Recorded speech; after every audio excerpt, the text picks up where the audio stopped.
Bismillahirrahmanirrahim. Assalamualaikum warahmatullahi wabarakatuh. Nama saya Muhammad Farid Aiman bin Syari dan dua orang lagi rakan saya iaitu Alif Daniel dan Alif Afizwan dari unit B3 akan membincangkan berkaitan penghayatan akhlak dan sunnah Rasulullah. Bagi pengenalan, penghayatan akhlak dan sunnah Rasulullah SAW dalam kehidupan seorang Muslim sebagai khalifah di muka bumi merujuk kepada upaya yang mendalam dan berkesinambungan untuk memahami, mengamalkan dan mencontohi perilaku, nilai-nilai serta ajaran Rasulullah SAW dalam kehidupan sehari-harian. Hal ini bertujuan agar seorang Muslim dapat menjalankan peranannya sebagai khalifah atau pemimpin yang diamanahkan oleh Allah SWT untuk menjaga dan memakmurkan dunia dengan adil dan berakhlak mulia. Bagi konsep akhlak pula, akhlak adalah perkara utama dalam ajaran Islam. Manusia dituntut untuk berakhlak mulia kerana manusia mempunyai akal untuk memilih, menilai dan membandingkan antara perbuatan yang baik, buruk dan salah dalam kehidupan berbanding dengan makhluk ciptaan Allah yang lain. Rasulullah SAW diutuskan untuk mengajak manusia untuk berakhlak mulia dengan menjadikan Rasulullah SAW contoh teladan yang terbaik bagi untuk manusia mengajar akhlak yang mulia secara teori dan praktikal. Agama Islam adalah agama yang membentuk akhlak supaya dapat mencapai kehidupan yang baik. Islam akan memperbaiki manusia dengan memperbaiki jiwa, membersihkan hati dan menanamkan sifat-sifat terpuji. Oleh itu, mengamalkan ajaran Islam dengan cara yang diajarkan dapat membimbing manusia memperoleh kebahagiaan, kelapangan dada dan ketenteraman. Bagi isi untuk akhlak terpuji, al-akhlak al-karimah, kita dapat tengok Nabi Muhammad SAW adalah contoh teladan yang terbaik, yang paling sempurna dalam akhlak. Akhlak terpuji ini termasuklah sikap jujur, amanah, rendah hati, sabar, penyayang dan berani dalam menegakkan kebenaran. Dalam konteks kehidupan khalifah, seseorang harus menerapkan akhlak ini dalam setiap tindakan, baik dalam keluarga, masyarakat maupun dalam kepimpinan. Contoh akhlak yang terpuji adalah seperti jujur dan amanah. Seseorang khalifah wajib memegang amanah dengan penuh tanggungjawab dalam menguruskan sumber daya yang Allah kurniakan, termasuk harta, manusia dan alam sekitar. Contoh sikap jujur dan amanah Rasulullah ialah kejujuran dalam berdagang. Sebelum diangkat menjadi Nabi, Rasulullah SAW terkenal sebagai pedagang yang jujur dan terpercaya. Saat masih muda, beliau berdagang di bawah naungan pamannya dan kemudian bekerja untuk seorang saudagar kaya bernama Khadijah binti Khuwailid yang kemudian menjadi isteri kepada Rasulullah. Dalam setiap transaksi dagang, Rasulullah SAW selalu bersikap jujur mengenai kualiti barang yang dijual dan tidak pernah berusaha untuk menipu ataupun merugikan orang lain. Kejujurannya ini yang menyebabkan Khadijah mempercayakan hartanya kepada beliau dan memilih untuk menjadi sebagai saudagar bisnes. Bahkan kemudian bernikah dengan Rasulullah. Kejujuran dalam berdagang membuat Rasulullah SAW dikenal sebagai Al-Amin yang dapat dipercayai oleh penduduk Mekah. Yang seterusnya, Rasulullah SAW jujur dalam menyampaikan wahyu. Setelah menerima wahyu dari Allah SWT, Rasulullah SAW dengan penuh tanggungjawab menyampaikan risalah Islam kepada umat manusia. Meskipun menghadapi penolakan, ancaman dan kekejaman dari kaum Quraisy, beliau tetap jujur dalam menyampaikan wahyu Allah tanpa menambah atau mengurangi isinya. Beliau tidak pernah menyembunyikan kebenaran atau memanipulasi informasi untuk kepentingan peribadi. Contoh yang ketiga dalam sikap amanah dan jujur Rasulullah ialah setelah Rasulullah SAW menjadi pemimpin di Madinah, beliau sering dipercayai untuk mengelola harta zakat, infak dan sedekah dari kaum muslimin. Rasulullah SAW selalu mengelola harta tersebut dengan penuh amanah dan memastikan bahawa harta tersebut disalurkan dengan adil kepada mereka yang memerlukan. Beliau tidak pernah menggunakan harta tersebut untuk kepentingan peribadinya. Seperti yang kita tahu pada zaman sekarang, setengah orang yang mempunyai kuasa dalam hal tersebut, mereka akan terdetik dalam hati untuk menyalahgunakan wang tersebut. Ia akan memberi kesan kepada golongan-golongan yang fakir miskin untuk menerima bantuan tersebut. Sebelum itu, kita perlulah mengetahui konsep khalifah. Apa itu khalifah? Setiap makhluk mempunyai peranan dan tanggungjawab yang tersendiri. Penciptaan manusia melengkapkan penciptaan makhluk-makhluk sebelumnya sebagai hamba Allah di atas muka bumi. Kehambaan manusia kepada Allah SWT meletakkan kemuliaan, keagungan dan kekuatan manusia terhadap Maha Pencipta. Kemuliaan sebagai manusia, sebagai hamba Allah SWT dianugerahkan tugas sebagai Khalifatullah di muka bumi. Manusia dilantik menjadi khalifah kerana kelayakan manusia sebagai hamba Allah SWT merupakan makhluk yang paling hampir dengan Allah SWT. Penciptaan manusia di muka bumi mempunyai peranan sebagai khalifah menunjukkan Allah SWT bukan hanya mengatur kehidupan manusia untuk beribadah kepadanya, tetapi juga mengatur manusia menjalankan tanggungjawab di atas muka bumi sebagai khalifah untuk memperolehi keselamatan dan kebahagiaan di dunia dan di akhirat kelak. Bagi konsep takwa dan kepatuhan kepada Allah, kita lihat Nabi Muhammad SAW selalu menekankan pentingnya ketakwaan, iaitu kesedaran akan tanggungjawab kepada Allah dalam setiap aspek kehidupan. Setiap orang harus meletakkan Allah sebagai keutamaan dalam setiap keputusan dan tindakan, sentiasa bertindak sesuai dengan perintahnya dan meninggalkan segala larangannya. Dengan mengamalkan sunnah dalam kehidupan seharian dapat menjadikan seseorang insan tersebut lebih bertakwa kepada Allah SWT. Seperti yang kita tahu, pada zaman sekarang ni kebanyakannya manusia melakukan sesuatu ibadah bukan kerana Allah, tapi kerana mengharapkan kepujian dari manusia, dari orang lain. Oleh itu, sebagai kita umat Islam, sebagai khalifah, kita hendaklah menjadikan segala amalan yang dilakukan oleh kita itu bertujuan kerana Allah SWT sahaja.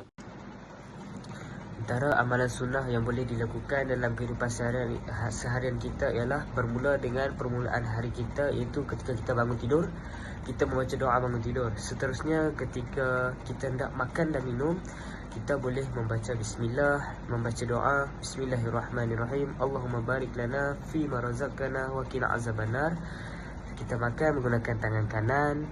Kita sesudah makan bolehlah membaca doa selepas makan. Seterusnya sunnah ketika masuk dan keluar rumah, kita boleh membaca doa ketika doa sebelum masuk rumah, memberi salam kepada ahli keluarga atau sesiapa yang ada di rumah. Kita keluar rumah dengan membaca doa. Seterusnya kita boleh melakukan sunnah ketika memakai pakaian dengan membaca doa ketika memakai pakaian. Sunnah berhubung dengan kebersihan, itu seperti kita tahu Rasulullah SAW sangat menjaga kebersihan. Antaranya ialah mandi pada hari Jumaat dan bersiwak. Bismillahirrahmanirrahim. Seterusnya, keadilan dalam memimpin. Keadilan Rasulullah SAW dalam memimpin sangat terkenal dan menjadi contoh teladan bagi setiap umat Muslim. Baginda mengedepankan prinsip keadilan dalam setiap aspek kehidupan, baik dalam hal hukum, ekonomi ataupun dari aspek sosial. Rasulullah juga selalu berusaha untuk mendengar pandangan semua pihak sebelum mengambil atau membuat keputusan. Dalam hal ini, baginda memperlakukan semua orang dengan sama rata tanpa memandang status atau latar belakang dan juga tanpa sebarang bentuk diskriminasi. Selain itu, baginda juga menekankan pentingnya kesejahteraan masyarakat dalam memastikan bahawa hak-hak setiap individu terlindung melalui kebijakan sosialnya seperti zakat dan juga infak. Di samping itu, dalam pimpinan Rasulullah SAW, baginda sangat peduli terhadap kaum yang terpinggirkan seperti anak-anak yatim dan juga golongan wanita dengan memberikan perlindungan yang baik dan juga hak-hak mereka. Rasulullah SAW mendengar setiap masukan dan kritikan dari para sahabat, yang mana ia menunjukkan sifat keterbukaan baginda untuk membangun masyarakat yang harmoni dan saling rasa percaya antara umat baginda sendiri. Okey, baiklah. Seterusnya ialah contoh sikap keadilan Rasulullah SAW dalam memimpin. Yang pertama, menghukum secara adil. Ketika seorang sahabat Nabi melakukan kesalahan, baginda tidak ragu-ragu untuk memberikan hukuman sesuai dengan kesalahan yang berlaku, meskipun pesalah atau orang tersebut dekat dengan baginda. Yang kedua, menjaga kesejahteraan masyarakat. Rasulullah SAW mengatur sistem zakat untuk membantu golongan yang kurang berkemampuan demi memastikan bahawa golongan tersebut mendapat hak dan bantuan yang adil dan sama rata. Dan yang ketiga, cepat membuat keputusan.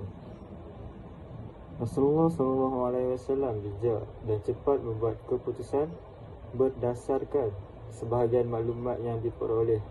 Contohnya, sebelum Perang Badar, Rasulullah SAW mengambil keputusan atas maklumat pengintip ke tempat musuh. Berlainan dengan hari ini, di mana ada majikan yang mementingkan laporan dan analisis yang lengkap hingga lambat membuat keputusan. Lalu, ia menjadikan sesetengah golongan itu tidak begitu berdaya saing dalam membuat keputusan. Tambahan itu, tanggungjawab sebagai seorang Muslim, sebagai seorang khalifah, kita dituntut untuk berlaku adil, tidak berat sebelah dan sentiasa memastikan hak-hak orang lain terpelihara tanpa mengira latar belakang atau status sosial. Justru, firman Allah dalam surah An-Nisa iaitu, sesungguhnya Allah menyuruh kamu supaya menyerahkan amanah kepada yang berhak menerimanya, dan apabila kamu menetapkan hukum di antara manusia, hendaklah kamu menetapkannya dengan adil.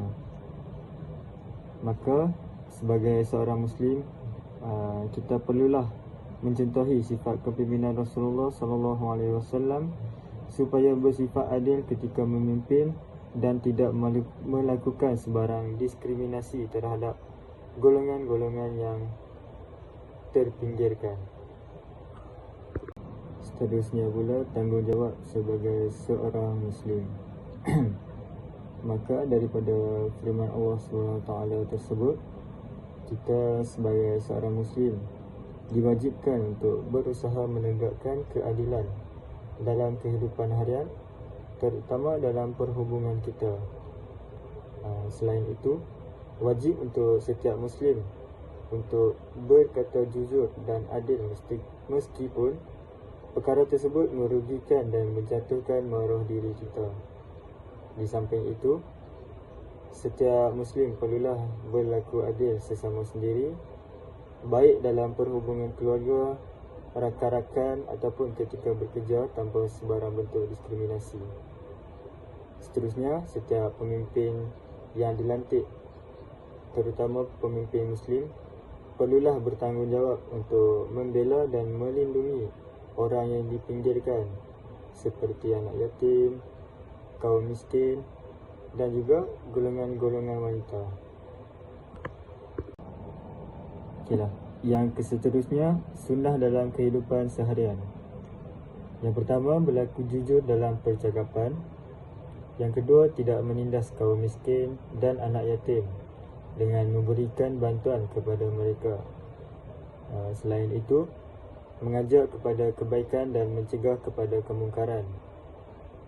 Yang keempat, amanah dalam mengerjakan setiap kepimpinan.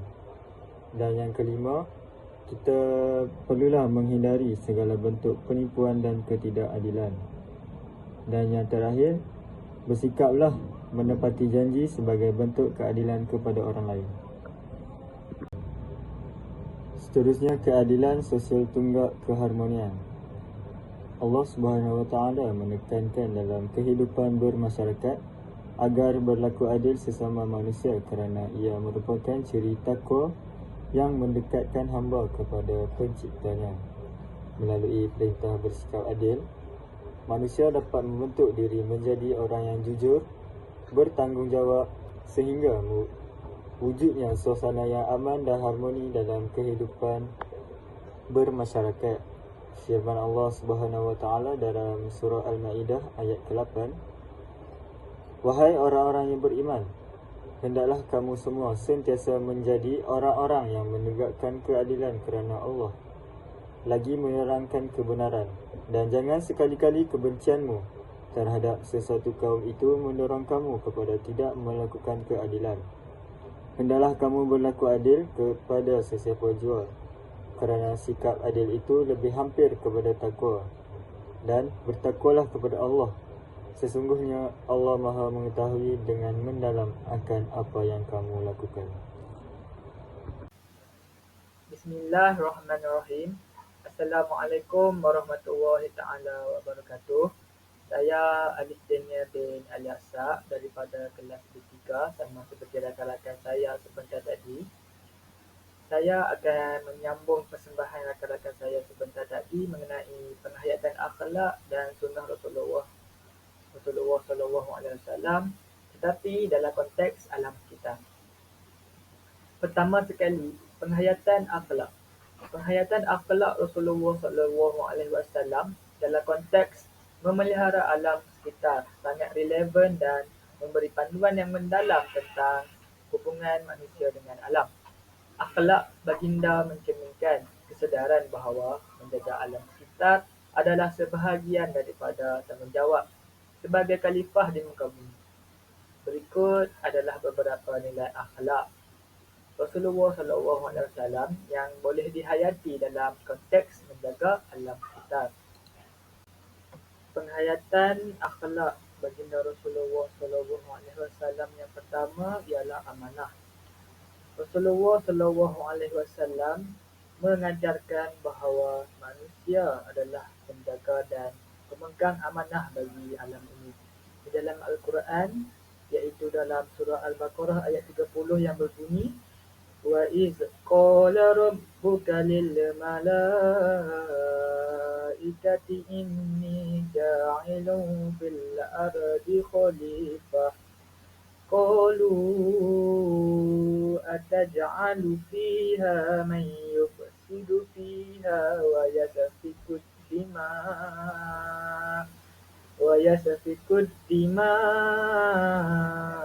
ونحن نسبح بحمدك ونقدس لك قال إني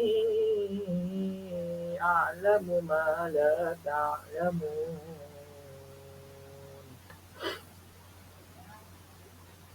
Ayat ini bermaksud, dan ingatlah ketika Tuhanmu berfirman kepada malaikat, "Sesungguhnya aku hendak menjadikan seorang khalifah di bumi."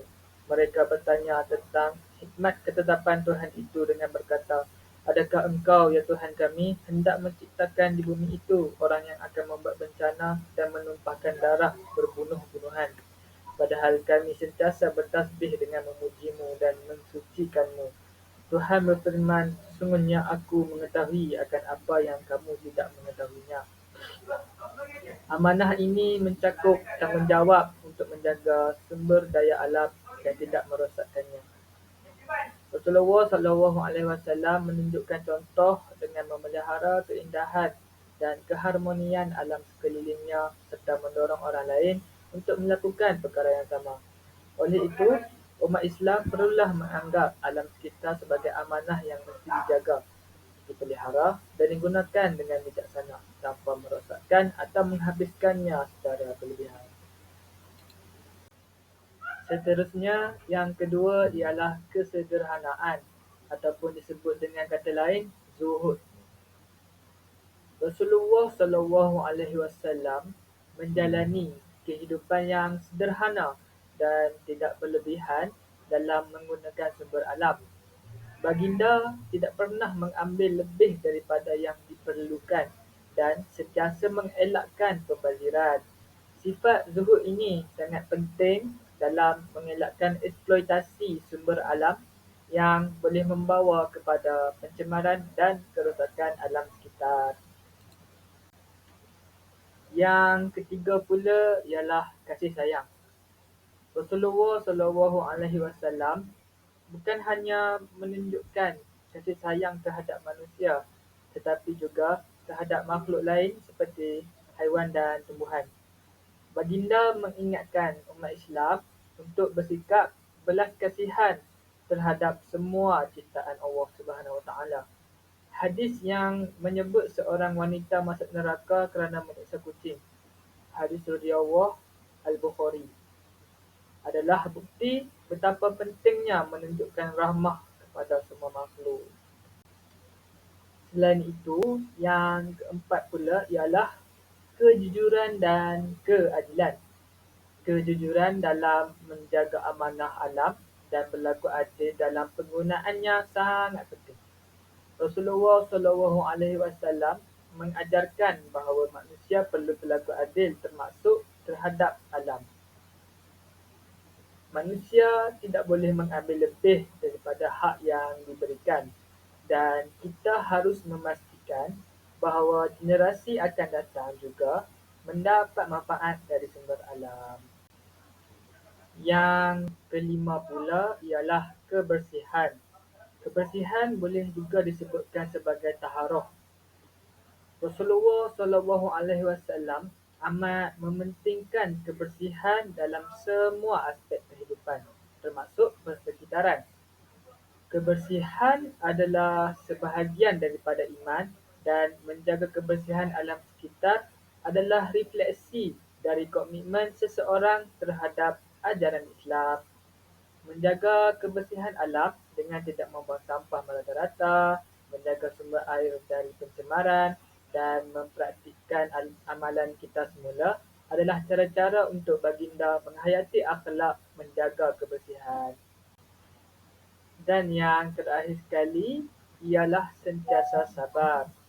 Rasulullah SAW mengajarkan kesabaran dalam menghadapi cabaran, termasuk dalam menjaga dan melestarikan alam sekitar. Menghadapi masalah alam sekitar seperti perubahan iklim dan pencemaran memerlukan kesabaran dan usaha yang berterusan, serta kesediaan untuk melibatkan diri dalam tindakan yang proaktif dan positif. Kita telah habis mengenai penghayatan Rasulullah SAW. Kita masuk pula kepada sunnah. Sunnah memelihara alam sekitar. Sunnah Rasulullah SAW berkaitan dengan pemeliharaan alam sekitar menunjukkan betapa pentingnya menjaga bumi dan semua isinya. Terdapat beberapa sunnah yang boleh kita ikuti dan ambil teladan sebagai umat Islam. Antara sunnah yang boleh kita ikuti dan ambil teladan ialah menanam pokok dan tanaman. Rasulullah SAW sangat menganjurkan penanaman pokok. Beliau bersabda, jika hari kiamat akan tiba dan di tangan salah seorang daripada kalian ada anak pohon, maka jika dia mampu menanamnya sebelum kiamat tiba, hendaklah dia menanamnya. Hadis riwayat Ahmad. Ini menunjukkan pentingnya menanam pokok yang berfungsi untuk menjaga keseimbangan ekosistem. Kita sebenarnya boleh mengamalkan sunnah ini dengan menanam pohon-pohon yang saiznya tidak terlalu besar seperti pokok cili, pokok terung dan yang lain-lain. Yang kedua pula ialah tidak membazir air. Walaupun sedang berwuduk, Rasulullah SAW menekankan untuk tidak membazir air. Baginda bersabda, jangan membazirkan air walaupun kamu berada di sungai yang mengalir. Hadis riwayat Ibnu Majah. Ini mengajarkan tentang keperluan menjimatkan air dan menghargai sumber alam. Saya sendiri mengamalkan sunnah ini dengan membuka bilik air dengan arus air yang perlahan. Jika terdapat gayung, saya hanya menggunakan air yang dicedok menggunakan gayung tersebut sehingga habis. Seterusnya, yang ketiga pula ialah elakkan pencemaran. Rasulullah SAW melarang umatnya membuang sampah atau kotoran di tempat-tempat umum atau sumber air. Dalam sebuah hadis, baginda bersabda, jauhilah dua perkara yang mendatangkan laknat, iaitu membuang air besar di tempat orang berlindung atau di jalan orang ramai. Hadis riwayat Muslim. Ini mengingatkan kita untuk tidak mencemarkan alam sekitar, termasuk sumber air dan tempat awam. Seterusnya yang keempat pula ialah memelihara haiwan. Rasulullah SAW mengajarkan belas kasihan terhadap haiwan dan melarang menyiksa atau menganiaya mereka. Dalam satu hadis, baginda bersabda, barang siapa yang tidak berbelas kasihan, maka dia tidak akan dikasihani. Hadis riwayat Al-Bukhari. Memelihara kesejahteraan haiwan merupakan salah satu aspek penting dalam menjaga keseimbangan alam. Dan yang terakhir sekali ialah memelihara sumber alam.